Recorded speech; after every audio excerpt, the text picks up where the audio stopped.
4 deadly viruses and bacteria made in the laboratory. In their labs, scientists are developing new viruses and bacteria. They typically tend to change existing or extinct bacteria and viruses to create new strains that can kill our immunity. They tend to build new viruses and bacteria from scratch. However, these strains are not always harmful to humans, even if they may be lethal to animals such as mice and other bacteria.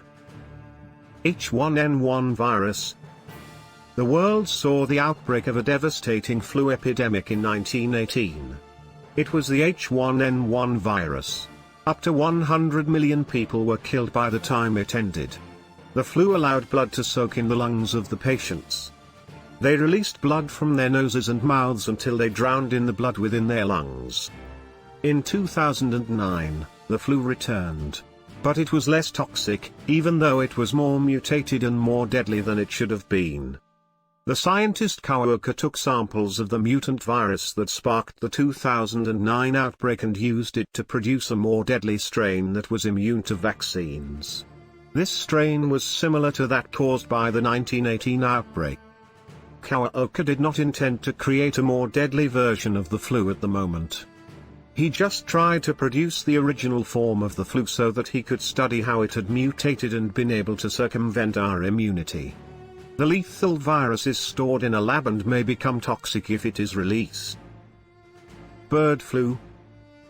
Scientists in the Netherlands have developed a mutant and deadlier form of the already deadly bird flu. Normal bird flu does not spread easily among humans. The researchers, however, changed it so that it could be. The researchers exposed ferrets to their new virus in order to test it. Ferrets were selected because their signs of bird flu were close to those of humans. 10 generations later, the already changed virus mutated again and became airborne. Natural bird flu is not an airborne disease. The study was controversial in the science community. It became even more so when the Dutch researchers attempted to publish the process to create the deadly virus.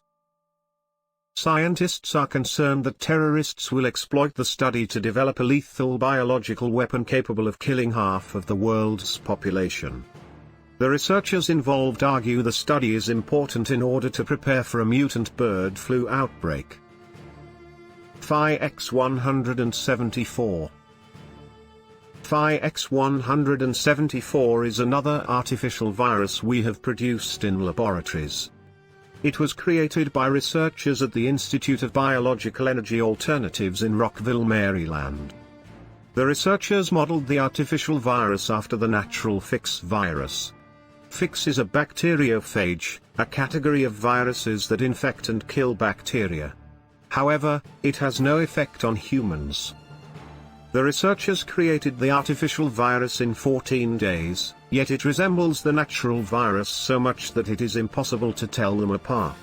The researchers hope that the new virus is the first step in developing mutant and artificial bacteria that can be used for the benefit of man.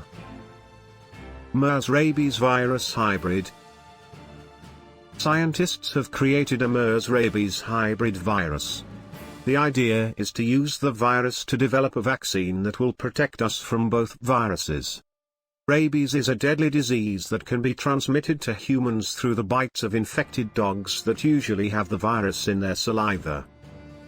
Middle East Respiratory Syndrome, MERS, is a new virus that appeared in Saudi Arabia a few years ago. It is closely related to SARS and is spread from bats to camels and, finally, to humans. MERS infected 1,800 people at the time of its first epidemic and killed over 630. Its fatality rate is around 35%. As we mentioned earlier, SARS infected over 8,000 people during a 2003 epidemic but killed just over 700. Although SARS caused more deaths in absolute terms, it has a lower fatality rate than MERS. Only about 10% of SARS victims died. And for now, we do not have any vaccine for MERS.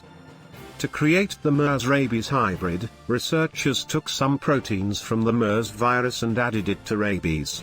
They used the new virus to develop a new vaccine that made mice resistant to rabies and MERS. They believe that the vaccine can also be used for humans and camels at risk of getting MERS.